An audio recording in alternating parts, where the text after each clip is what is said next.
Hi, I'm Elara. And if you're wondering how far a family will go to make sure you never speak, try waking up one morning and realizing your birth control was swapped with sugar by your own mother, not because I was reckless, not because I was naive, but because I asked why my sister got to marry her fiancé while I wasn't even allowed to choose my own future.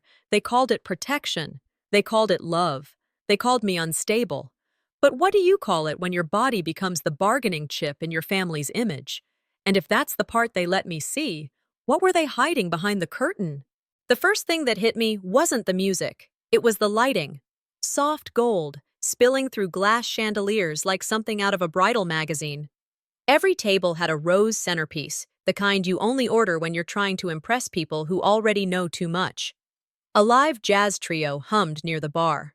I stood at the entrance of Marisol's waterfront grill, arms stiff at my sides, unsure whether to step in or turn around and pretend I was never invited. Except I hadn't been invited, not formally. I got a forwarded text from a cousin who added, "Figured you'd want to know." I barely had time to adjust my sweater when a young waiter approached me, tray in hand. "Are you one of the servers for the family side?" My throat caught. "No, I'm—" He didn't wait. He just shoved the tray at me and walked off. I stared at the flutes of champagne wobbling under my fingers.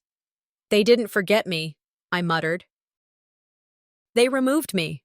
Callista stood near the center, in a white satin dress with a neckline Inez would have never approved of if it were mine. She laughed like someone who had no idea what it felt like to be left out. Or maybe she just got better at pretending. I started to set the tray down when a cousin, Rachel maybe, walked by and smiled too wide. "Didn't think you'd come. Isn't this just amazing? Callista's doing so well. And you? Are you still doing that online course thing?" "It's a certification program," I replied. Her smile didn't change. Right, the flexible kind." Then Inez approached. Not a hug, not even a greeting. She eyed the tray in my hand. "Since you're already holding that, would you mind helping pass around glasses? Be useful for once, Elara." I wanted to laugh. Be useful. That was my mother's highest compliment and harshest insult rolled into 3 words. As I weaved between tables, careful not to bump elbows or knock over chairs, I kept wondering how we got here.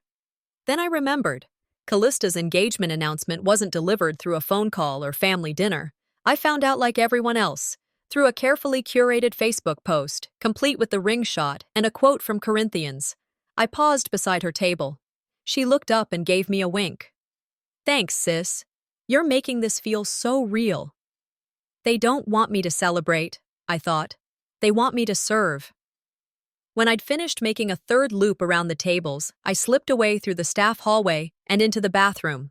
Not the guest one. No, I went where the waiters took breaks. Fewer mirrors. Less judgment. I locked the stall and pulled the packet of birth control from my purse. It was routine, part of what I clung to as mine. 1 pill a day, taken with water. 1 pill to keep control in a world where everything felt arranged for me. But the pill today, it smelled sweet. Too sweet. I frowned, turning it in my palm. The coating looked a little off, glossier, slightly more powdered than usual. I flipped the pack over. The foil seals were wrinkled, like they'd been pressed down again. Light sugar dust clung to the edge of the blister. Panic stirred in the back of my throat. Was I overthinking? Had they always looked like this? I heard Inez's voice in my head. "They're all the same anyway. Don't get obsessive, Elara." I reached into my purse, pulled out a napkin, and carefully folded the pill into it. Whatever was going on, I needed to trust myself more than anyone else in that building. I tucked the napkin back into a zippered pocket and flushed the toilet, just to keep the rhythm. Back at the party, Callista raised her glass. To family, to faith, and to futures built together. Applause followed. Inez stood beside her, hand resting on her daughter's shoulder. "May this union be blessed with grace, order, and proper womanhood." No one looked for me. No one noticed I'd gone. I walked out the side door and didn't stop until I reached my car. My heels clicked against the pavement like accusations. I opened the door, sank into the driver's seat, and just sat there, breathing. They think I'm invisible. I said aloud, gripping the steering wheel. But I see everything. My mother always said, a good woman makes peace. A better one stays quiet. I stared out at the water and whispered back, I'm done being the better woman. When I got home, the first thing I noticed wasn't the silence or the smell of lemon cleaner. It was the way my pill box sat on the dresser, shifted slightly, not quite how I left it. I picked it up, and for the first time, I counted them. The pill box sat crooked on the dresser, just a few inches off. Maybe no one else would have noticed, but I did. I always did. I lifted it, inspecting the blister pack like a detective trying not to look paranoid. But paranoia is just memory that learned to scream early. 3 pills in the middle row looked slightly puffier, the foil resealed like someone had pressed it back into place with their thumb. I pinched one gently between my fingers. It felt wrong. Lighter, maybe? Almost chalky. My hand trembled, and not from caffeine. I slipped the pill into a tissue and folded it 3 times, then tucked it into my jeans pocket. If they'll pretend I don't exist, I whispered, maybe they think I won't notice what they do. It started with nausea 3 mornings later. I hadn't eaten anything heavy, no fever, no sniffles, just this wave of something wrong, a different kind of wrong. I drove to a corner gas station across town, somewhere I wouldn't risk running into anyone I knew. I bought 2 pregnancy tests and a ginger ale. The restroom smelled like bleach and someone's regret. I didn't even sit down, just leaned against the wall while the test strip did its thing. I didn't need to wait. 2 pink lines bloomed before I could breathe. I sank onto the lid of the toilet, test stick in one hand, my stomach in the other. Not from joy, not from panic either. Something colder, calculation, confusion. The knowing that someone else had planned this moment for me. By evening, I stood in the kitchen, holding the test out to Inez like it was a letter from the IRS. She blinked once, then smiled. Not wide, just enough to chill me. This is a blessing. Now you'll settle down. Now? I echoed. Like I haven't been trying to find peace my whole life? I expected concern, or even a scolding, but not that glint of satisfaction in her eyes. Inez took the test from my hand and set it on the counter like a trophy. You'll see, she said. This will make things simpler. You'll have structure, the same word she used when we had to color code chores by age. I excused myself and stepped outside to call Silas, straight to voicemail. I waited 5 minutes and called again, then again. 3 days passed before he responded. He showed up at the apartment like nothing happened, tossing his keys into the dish like always. You didn't answer. He shrugged. I needed time to think. I'm pregnant. He didn't flinch. Well, maybe this is what's meant to be. That was when I knew. They'd talked. Before I ever took the test. I didn't know what scared me more, his apathy or their coordination. 2 days later, I stopped at the grocery store for oatmeal and met someone I hadn't seen in years, Professor Callahan from my community college. Elara Duval, he said, blinking like I'd stepped out of a memory. I thought you'd be wrapping up your practicum this semester. I stared at my cart, bread, toothpaste, 2 frozen dinners. Things shifted, I mumbled. He nodded gently. You were one of the sharp ones, don't forget that. I smiled thinly, then paid in cash and left. His words stuck with me all the way home. That night, I found an appointment card sitting on the coffee table. Ultrasound, Monday, 9:00 a.m. I hadn't made it. I hadn't even considered when. Inez had. She had taken it upon herself, as if my body was a room in her house she'd redecorate. I curled into the couch with the card in my hand. The silence around me wasn't peaceful. It was deliberate, designed, like a waiting room with no windows. I didn't cry right away. The tears came slowly, like I needed to ask for permission from some invisible authority. Then the card ripped in my fist. A clean tear down the middle. And before I could breathe again, my phone buzzed. A calendar reminder flashed on the screen. Callista's bridal gown fitting. RSVP, Elara will assist. She hadn't even asked if I'd go. She just assumed I'd show up and serve. The bridal shop smelled like overpriced perfume and steamed satin. I walked in 10 minutes early, hoping I could blend into the racks of ivory and blush and pretend this was just another errand. One that didn't have my sister's name embossed on every invitation, every thank you card, every champagne flute. I was there to zip dresses, take photos, and make sure Callista had water between try-ons. That was the unspoken assignment. And like always, I completed the job without complaint. One of her bridesmaids, Kayla I think, handed me her coat like I worked there. I took it. "Hey, sis," Callista chirped, her smile so bright it looked rehearsed. "Glad you made it." I nodded and forced one back. "Wouldn't miss it." It was a lie. I would have missed it, gladly. But absence from these family performances always got twisted into selfishness, drama, or both. Callista stepped into the dressing room. The curtain fluttered shut behind her. As the other girls scrolled through Pinterest photos and gossiped about honeymoon locations, I sat by the window, hands folded, staring at my reflection in the glass. I looked like an extra in someone else's movie, part of the set, never the scene. When she finally came out in a mermaid-cut dress with off-the-shoulder sleeves, everyone gasped. Phones lifted, clicks, applause. I clapped too, because that's what you do when someone's winning, even if you were never invited to compete. A little later, we slipped outside under the pretense of needing fresh air. It was just the two of us by the boutique's back alley, shielded by a wooden privacy fence and the roar of passing traffic. "Did you ever feel trapped too?" I asked, blurting it out before I lost nerve. Callista's brow twitched. She exhaled slow. "I wasn't always Mom's miracle, you know." I looked at her, surprised. "What do you mean?" "I got pregnant when I was 19, she said, barely above a whisper. "Some guy from campus. It didn't last." I blinked. "You did what?" "Mom found out," she continued. "Drove me across state lines, paid in cash. No one ever knew. We never talked about it again." I tried to picture it. Callista, the golden daughter, sitting in a clinic waiting room in another state while our mother flipped through a Better Homes magazine. It didn't compute. I felt like I was hearing about a stranger. "She helped you get out," I murmured. "But now she's trapping me in." Callista didn't deny it, just looked away. Back inside, she was trying on another gown when I caught a glimpse of us side by side in a mirror. Her in silk, me holding a clipboard, and that summed it up perfectly. She got to make mistakes in secret. I got to hold evidence I didn't ask for.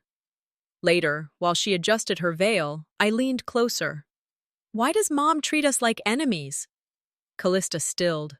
Her smile faded, replaced with something colder, something older.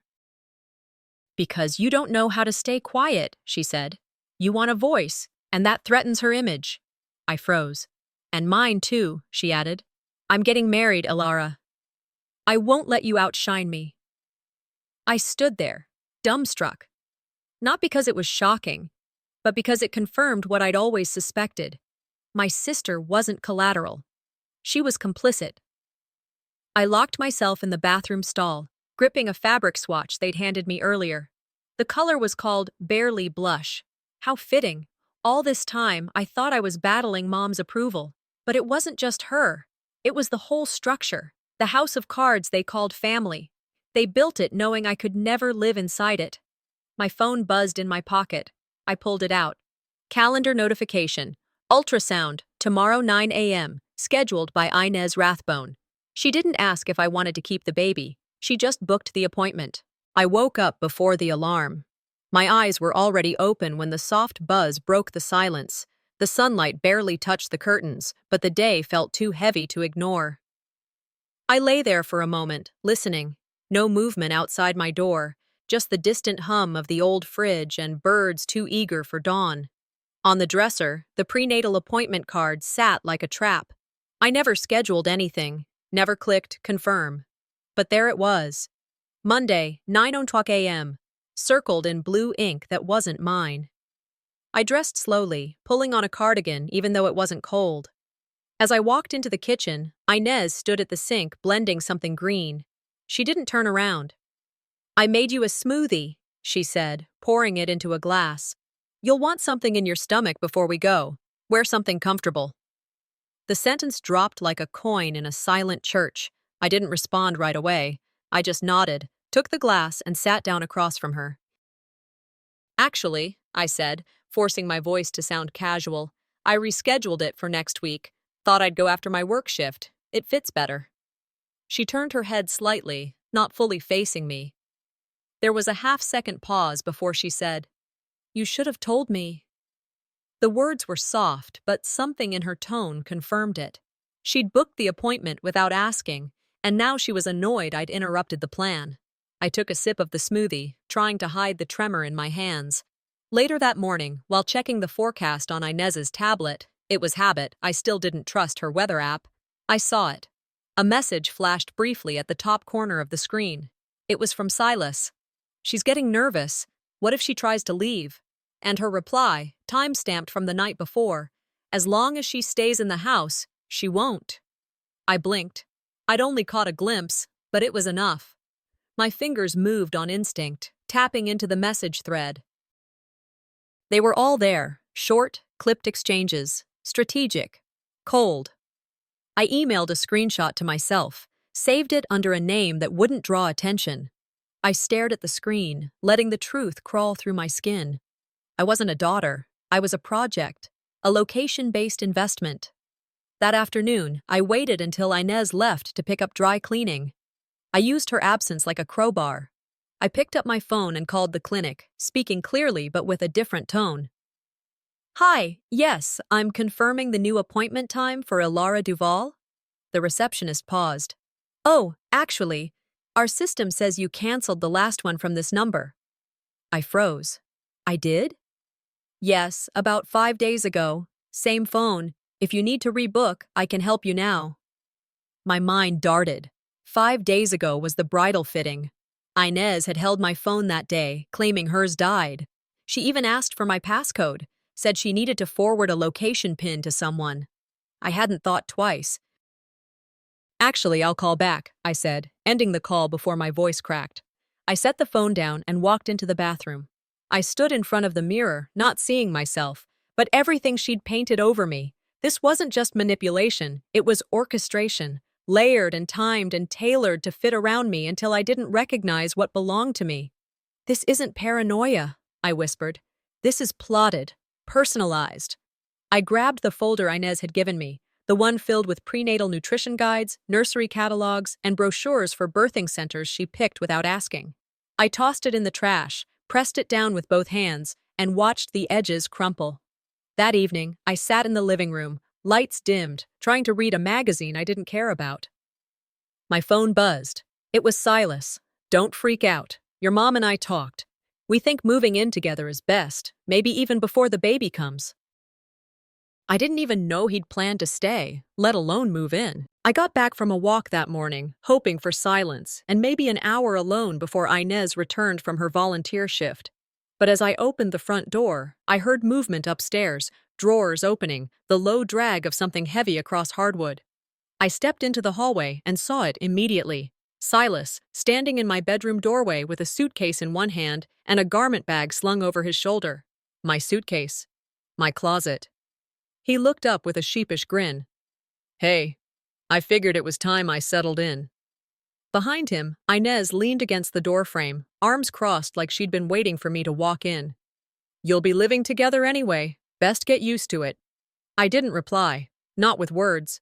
I walked past them, down the hallway, and into the kitchen, poured a glass of water with hands that barely felt attached to me. I drank it slowly. My thoughts were louder than the refrigerator's hum. I wasn't consulted. I was notified. Later that night, I reached for my car keys, needing to clear my head, but when I turned the doorknob, it didn't move. Locked, from the inside. Confused, I squatted to check. A new latch. Heavy duty. Installed on the interior. No one had told me. No one had asked. I stood there in the dark, hand on cold metal, feeling like the air itself had shifted. Back upstairs, I turned on my desk lamp, needing light for something. Anything. And that's when I saw it. A small black device, barely larger than a matchbox, tucked beneath my desk near the wall. A blinking red dot. I crouched down and lifted it gently. It was a camera. It had been recording, and it was pointed directly at my bed. I stormed into the guest room where Silas had temporarily dumped his things. Why is there a camera under my desk? He blinked, slow. It's just for safety. You've been under a lot of stress lately. Safety? I repeated, stepping forward. From what? Sleep? It's not like that, he said. Look, you've been emotional, unpredictable. Your mom and I thought, my mom. I cut him off. This was her idea, too? He paused for too long. That was answer enough. I walked back to my room, pried the camera from the wall, and used my keys to stab through the lens. I didn't care if it still worked. I just needed to hear it break. The next morning, I went to the hardware store to buy new locks. I took the long route, hoping for quiet, hoping to think. But as I stood in the aisle comparing deadbolts, I heard a voice I hadn't heard in years. Elara? I turned. My father stood at the end of the aisle, holding a small pack of light bulbs like he wasn't the ghost of every birthday I'd spent alone. He looked older than I remembered, more sunken in the eyes, paler under the fluorescent light. I didn't know you were still in town, he said. I never left. Awkward silence stretched between us like duct tape nobody wanted to tear. You look like your mother, he added. I narrowed my eyes. Then why did you leave me with her? He sighed, resting the bulbs on a nearby shelf. I tried, he said. She never lets anyone choose. Not me. Not you. That stuck with me long after we parted ways with half nods and tighter hearts. Back home, those words looped through my head like a chant. She never lets anyone choose. Even he tried to leave the script. He didn't abandon me. He was exiled too. I didn't wait. I carried Silas's duffel bag and boxes into the guest room without asking. When Inez returned from wherever she'd slithered off to, she raised her voice the way she always did when her authority was bruised. What do you think you're doing? I stood in the hallway, arms crossed. If you're so committed to him being part of this, maybe you should move in with him, but he's not sleeping in my room. My voice didn't shake. Inez blinked, stunned. You're being difficult. No, I said, voice flat. I'm being decisive. That night, long after the house quieted, I lay in bed, not sleeping, just listening. And then I heard it. Silas, on the phone, his voice low but clear. No, she doesn't know. It's done. She won't be going anywhere now.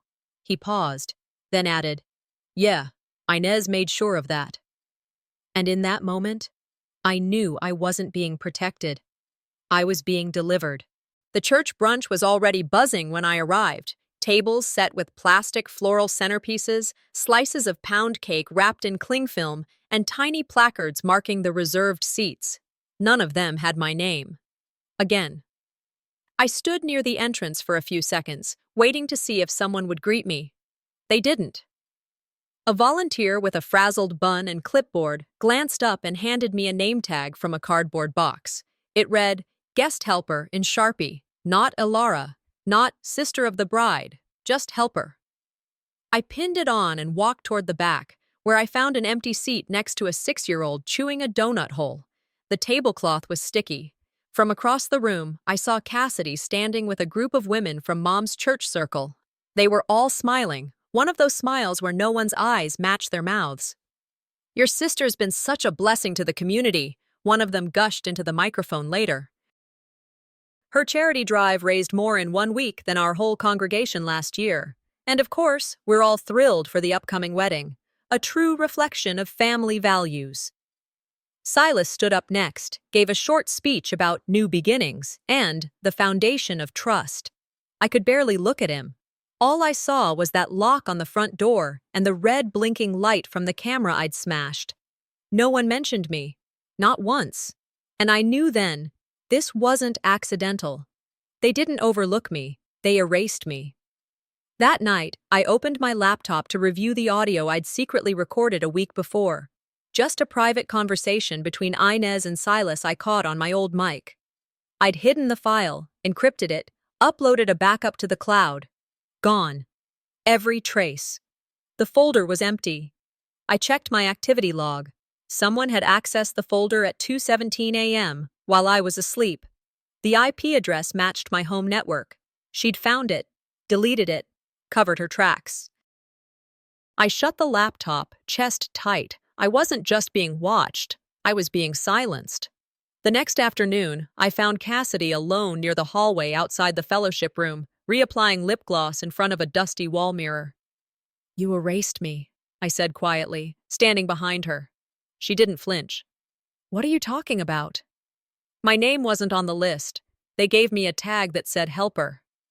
Cassidy turned slowly, smile unbothered. "Maybe you'd be respected more if you acted like you belonged." I stared at her, really looked. "Do you even believe the image she sells anymore?" Her lip curled just slightly. "It's not about belief. It's about preservation. You wouldn't understand."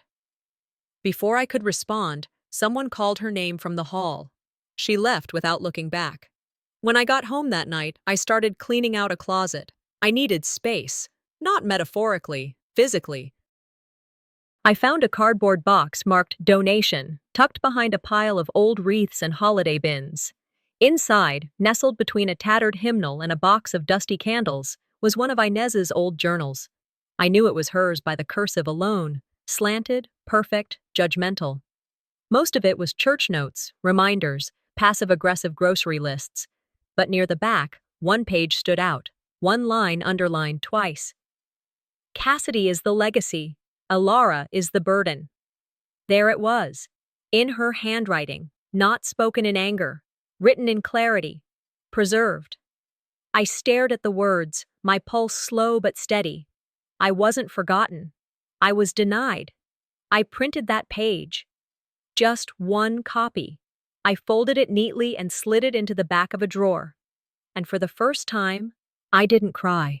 I didn't storm downstairs or rip pages or scream. I planned. If they could erase my name, I could turn it into a headline. I reached for my phone and texted someone I hadn't spoken to in 2 years. "Hey, do you still have that podcast equipment? Because if they wouldn't let me speak in their house, I'd build one of my own." I pulled the old mic out of its plastic crate and wiped it down with the corner of my t-shirt. It still had a slight coffee stain from back when I used to record study sessions in college. I set it on the workbench in the garage, my new studio. It smelled faintly of motor oil and mothballs, but it was quiet, private, mine. The borrowed laptop booted up slowly, the fan whining like it didn't approve of what I was about to do. I clicked open the voice recorder, tested the levels, and stared at the blinking red dot for a long time before I hit record. "They say family is where you're safest," I began. Mine was a haunted house, and I was the locked room no one wanted to open. My voice came out steady, controlled. I read the quote I'd written on a notepad beside me. "You don't need to shout when you're holding the truth." It wasn't something I made up. I'd heard a therapist say it once during a volunteer shift at the shelter. But it stuck with me like gospel. Earlier that day, while searching for Silas's insurance documents, he'd been vague about coverage, I stumbled on something folded inside a manila envelope labeled Joint Assets. I wasn't expecting to find anything shocking. I was wrong. A marriage license. Filed. Approved. Signed. My name was on it. So was Silas's. But that signature in my handwriting? It wasn't mine, not even close. I brought it to Inez, holding the paper like it might catch fire. "You forged this?" I demanded. She didn't blink. "You're already bound, Elara. It's just paperwork catching up." I stared at her in disbelief. "You made it look legal so no one would believe me if I said no." "You are emotional," she said, brushing lint from her sleeve. "You change your mind. This way, no one questions what's best." "What's best for who?" She didn't answer. She didn't have to. I called the local women's advocacy group later that afternoon. I spoke calmly, clearly. I laid out everything. The pills, the forged documents, the surveillance, the manipulation. But the woman on the line, who sounded barely older than me, cleared her throat and said, "We're limited in what we can intervene in. Your mother is a long-time donor and volunteer." That's when I knew. It wasn't just inside the family. The walls were everywhere. I sat in the garage that night, hands cold, laptop open. I didn't feel brave. I felt cornered. So I called Marcine. "You know what you need to do," she said. "Let them hear your voice first, before they try to twist it." So I did. I recorded the first episode right there on the concrete floor with a space heater at my feet. I told the story of the sugar pills, the name tag at the brunch, the hidden camera, the brunch speech I served, not attended. I didn't cry. I didn't dramatize. I just told it. Then I titled the file, The Burden Daughter, and uploaded it. I didn't expect it to go anywhere, but within an hour, it had 50 downloads. Then 100. Then someone posted a clip on social media, quoting my line about haunted houses. The comment section exploded. At 2:13 a.m., my phone buzzed. It was Cassidy. "Delete that now or you'll regret it." I stared at her message, rereading it as if it would change on the second or third scan. But when someone threatens you with silence, it means your voice finally matters. By the time I refreshed the podcast stats for the third time that morning, the download count had tripled. Someone had clipped a 1-minute audio snippet from my first episode and posted it with a hashtag I didn't create. Hashtag Burden Daughter. It spread fast. Too fast. My voice was suddenly on the lips of strangers I'd never meet. I didn't answer Cassidy's first message. Or the second. The third came just before noon. "This is sabotage. You crossed a line." I laughed aloud. Not from joy, more like the release valve on a pressure cooker. A line? They'd drawn so many lines through me I didn't recognize my shape anymore. That afternoon, while sorting through a stack of redirected mail, I opened an envelope from a notary office I'd never contacted. Inside was a document labeled Post-Birth Guardianship Agreement. My name, Silas's, Inez's, co-guardians, my signature, perfectly forged. I stood in the kitchen holding that piece of paper like it was radioactive. The sound of Inez's heels approached before I could gather my words. "You tried to make my baby your property?" I asked, holding the document out. She didn't flinch. "We're protecting the child from your recklessness." Silas entered behind her, leaning on the doorframe like this was all a lecture. "You've been erratic, Elara. Unstable. This is for the best." The words sat there, like gum under a pew, stuck, stale, grossly familiar. I didn't scream. I didn't throw the paper. I reached under the table, pressed the button on the old digital recorder tucked beneath it, and said nothing. They kept talking. "She was never strong enough for this," Inez said. "She was born to stay under a roof someone else built." That night, I sat in the garage with my laptop and uploaded the second podcast episode, The Confession. I included everything: her words, the guardianship form, the forged marriage license, and commentary spoken in my calmest voice.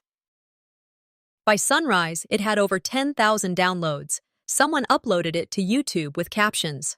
Another posted side-by-side clips of my voice and photos of Inez at church galas. Someone found an old-school newsletter where Cassidy called our family unshakable. The comments flooded in. Some from people I knew, most from people I didn't. One woman wrote, "This isn't just her story, it's mine too." The church board issued a statement by the end of the day, announcing an ethics review. The women's nonprofit I'd contacted weeks ago reopened my case, suddenly interested in the details they once ignored. Then came the real gut punch. Someone anonymously leaked financial records from Inez's personal fund. Payments, transfers, one of them to Silas, monthly, for consulting. He'd been paid to stay, paid to monitor, paid to keep me manageable. That evening, a family meeting was called. A family intervention, as Inez called it in the group text. I was expected to show up at 7 p.m. sharp, for the sake of healing. I didn't go. Instead, I mailed a flash drive. No return address. When they plugged it in, a pre-recorded video played. I sat on a stool in the garage, the same mic in front of me, the same expression I'd worn when I recorded every other episode. "You built a family that was never meant to include me," I said. "Now watch it break without me." And for the first time in my life, I didn't feel afraid. I felt necessary. The morning after The Confession aired, I turned off every notification on my phone. Messages poured in from strangers, old classmates, People I hadn't spoken to in a decade. Some offered sympathy, others outrage. A few sent nothing but quiet thank yous. I left the phone face down on the kitchen counter, made myself eggs and toast, and sat at the table for the first peaceful breakfast I'd had in months. No questions, no watchers, no noise I didn't choose. By midday, it was already moving faster than I could have imagined. The women's legal aid group I'd contacted before, the one that brushed me off with polite avoidance, now filed a formal complaint using my audio recordings and supporting documents. My name never appeared, but it didn't need to. People connected the dots. Voices have tones. Stories have fingerprints. Local forums lit up with speculation. "Is this about the Rathbones?" one post asked. "Is the daughter talking about that church?" another added. Then, the real cracks started to show. Cassidy was quietly removed from 2 community leadership boards. Inez was placed on indefinite leave from her women's organization pending review of moral and ethical violations. I wasn't smiling exactly, but I was lighter. Around 3 o'clock, someone knocked at the door. I peeked through the peephole and didn't even flinch. Inez stood there, her face tight with the kind of fury that comes from being unmasked. Beside her was Cassidy, jaw clenched like she'd bitten into metal. I didn't open the door. "Open up!" Inez barked. "You've said enough." Instead, I pressed play on the Bluetooth speaker I'd tucked behind the hallway wall. Her own voice filled the entryway. She was never strong enough for this. She was born to stay under a roof someone else built. I stood there, silent, while they listened. They left without saying another word. That evening, I sat on my bed, phone in hand, reading an email from Marcine. Subject line, "One last truth." Inside was a referral to a discreet clinic that offered non-invasive prenatal paternity testing. She knew I never asked, but she knew I needed it. I booked the test. The results came 3 days later, by secure email. The baby wasn't Silas's. For a moment, I couldn't move, not because I was ashamed, because I wasn't, but because something inside me loosened. 6 weeks ago, during a break from Silas, I spent a single night with someone else. It had been quiet, kind, uncomplicated. We didn't talk after. I hadn't told a soul. Maybe that's why I protected this child, not out of fear, but because, for once, something in my life was fully mine. I printed the results, tucked them into a small manila folder, along with the guardianship document and a flash drive containing all the raw audio files. No narration, just the truth. That afternoon, I drove to a UPS store 2 towns over, paid cash, and mailed the envelope to Inez's church board with no return address. I watched the clerk scan the barcode and felt no panic. Let the truth do what I never could, make them listen. And the moment I let go of what they built, I started building something of my own. The first time I walked down my own block without my shoulders clenched, I didn't realize it until halfway through. My head was upright, chin level, not forced, not defensive, just still. A pair of teenagers passing by on bikes slowed, glanced at me, and whispered behind their handlebars, "That's her. That's the girl from the podcast." I didn't correct them. I wasn't a girl anymore. That evening, I opened my inbox to find a message from someone named Savannah. The subject line was simple: "Thank you." I hesitated before clicking, unsure if this was another threat like Cassidy's last string of texts. But when I opened it, the words jumped at me like a long-held breath. "I had a pregnancy scare with Silas 2 years ago. He told me I imagined it, that I was making things up to get attention. Your story made me feel sane again." She had been a volunteer in the same church fundraisers Inez chaired. They had met her through choir, mentored her, gave her opportunities. Now I knew what kind. Silas wasn't just toxic, he was useful, to my mother, to their image. I was never the center of this storm. I was the containment field they failed to keep quiet. Days later, the church ethics board held a closed meeting. The results weren't leaked, they were published. Inez was removed from her leadership role indefinitely. Cassidy's wedding was quietly pushed back due to family restructuring. No further explanation offered, no apology issued. Then came a brief letter forwarded to me through Marcini from the board secretary. "Your courage has led to formal action and accountability. We regret not listening sooner. We hear you now." It should have felt like a win. Maybe it was, But it didn't soothe me, not yet. That same week, I received an invitation to a private Zoom call, subject line, for the ones they silenced. 4 women appeared on screen. Savannah was one. 2 others I recognized vaguely from years of Inez's charity events, smiling faces behind bake sale tables, youth mentorship circles, group photos in church bulletins. The 4th was older, nearly in tears as she introduced herself. I was her first mentee, she said, back in '99. Each woman shared something different, but the pattern was the same: shaping, grooming, controlling. When we finished, there was a pause. Then Savannah said, "What if we record this? Not just this call, but us, all of us, a collective piece." They wanted to speak, on record, and they wanted me to air it. I didn't hesitate. 2 days later, I sat alone in my room with headphones wrapped tight around my ears, listening to the final cut of the special episode. Voices layered, not polished, real. Broken in places, but whole in a way I hadn't heard before. "I was taught to be silent," one woman said. "But silence doesn't protect anyone. It buries them." That line sat with me long after the audio ended. We aired the episode at 6 p.m. sharp. At 6:12, my inbox dinged. Subject: "Are you willing to go on record?" Message: "I'm a reporter with the Chronicle. We believe your story matters far beyond your town. I think the country needs to hear this. Are you willing to be interviewed? On the record?"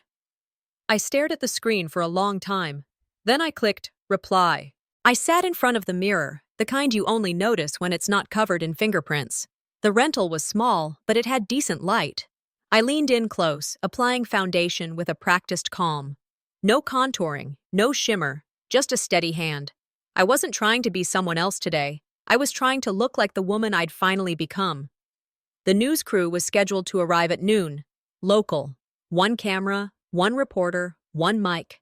I'd said yes, not out of pride, out of clarity. At 10:17 a.m. there was a knock. I opened the door, and there she was, Cassidy. No wedding makeup, no curated smile. Her hair was pulled into a tight ponytail, her lips bare. "You look like you've been waiting for this," she said. I stepped aside but didn't invite her in. "I hope you're proud of yourself," she started. "You burned our entire name down." I tilted my head. "No, Cassidy." I pulled the curtain back. It burned all on its own. "You've embarrassed Mom. You've ruined everything." "And for what? A podcast?" "You had a choice," I said, "every time, and you chose silence." Her eyes flicked, and then came the line that should have shocked me, but didn't. "I knew about the pills. I knew what Mom and Silas were doing. I didn't think you'd keep the baby." There it was, not even framed as regret, just a calculation that hadn't gone her way. "You really think this was about a baby?" I asked, voice even. "It's about every time you stood by while they carved me out of the family photo." She looked away. "You don't know how hard it is to keep things together." "No," I said, "because I was never allowed to hold any piece of it." Cassidy didn't cry, neither did I. She left without another word, and that was the last time we spoke. The reporter arrived just before noon. She was kind, professional, didn't pry. We sat at the dining table. I answered every question without flinching. Calm, certain. "Some people," I told her, "are born daughters." I had to become one, of myself.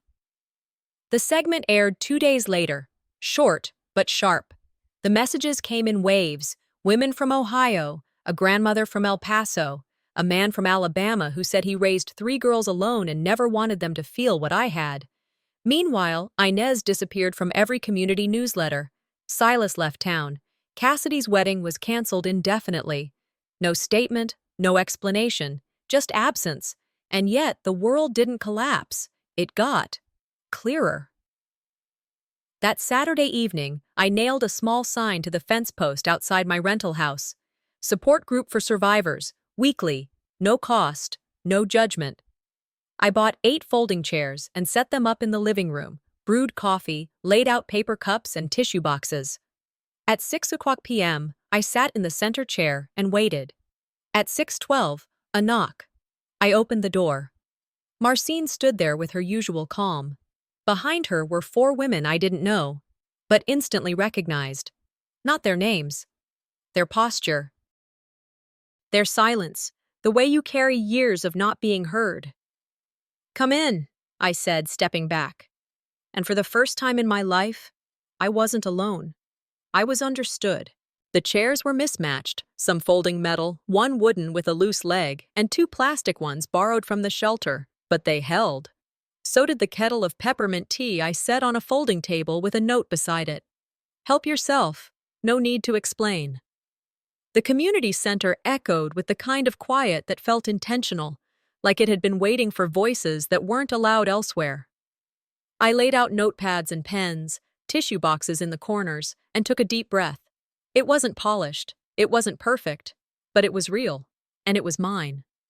When the women walked in, I smiled and said, "Sometimes we don't need healing, we just need space to be." They nodded, sat down, and for 2 hours, no one interrupted. That night didn't end in tears, it ended in knowing. 2 weeks later, the news finally broke beyond our zip code.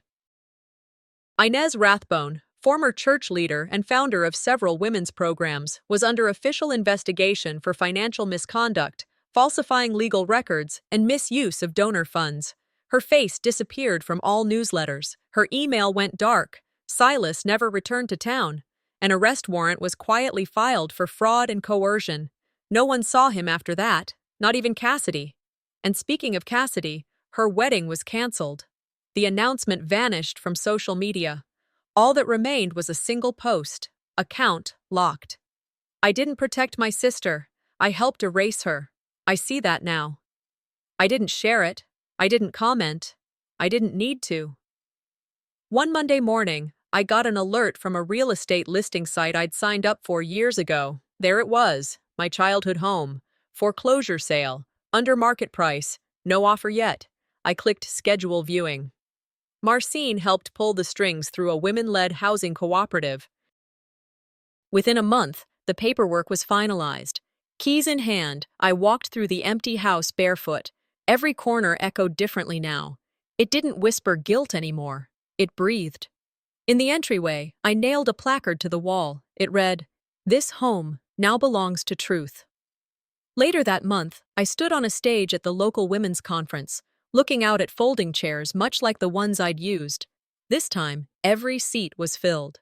"I used to think my story was too messy for anyone to believe," I said. "But they didn't have to believe it. I just had to stop hiding it." They clapped. One woman hugged me afterward, eyes wet. "Because of you," she whispered, "I left last week." When I got home that evening, I sat outside in the yard I used to mow under threats. I lit a small tin can fire and dropped a letter into it, one I'd written to the girl they tried to break. As the last edge curled into ash, I whispered, "I thought revenge would taste like fire. It tastes like fresh air." 3 days later, I filed the legal paperwork to drop Rathbone from my name. I chose Holloway, after my great-grandmother, the only woman in our family who ever left and never came back. She died with her own last name. I wanted the same. I didn't become someone else. I removed what was never mine. The final podcast episode was called "What They Couldn't Keep Me From." "My mother gave me sugar pills to stop me from choosing," I said. But I chose anyway. I closed the laptop. The air in the house felt lighter than it had in decades. Then came a knock. At the door stood a teenage girl. Her hands trembled. She held her phone like it was armor. "I heard your story," she said. I think I'm ready to tell mine." I smiled, stepped aside, and said, "Then let's start from your beginning."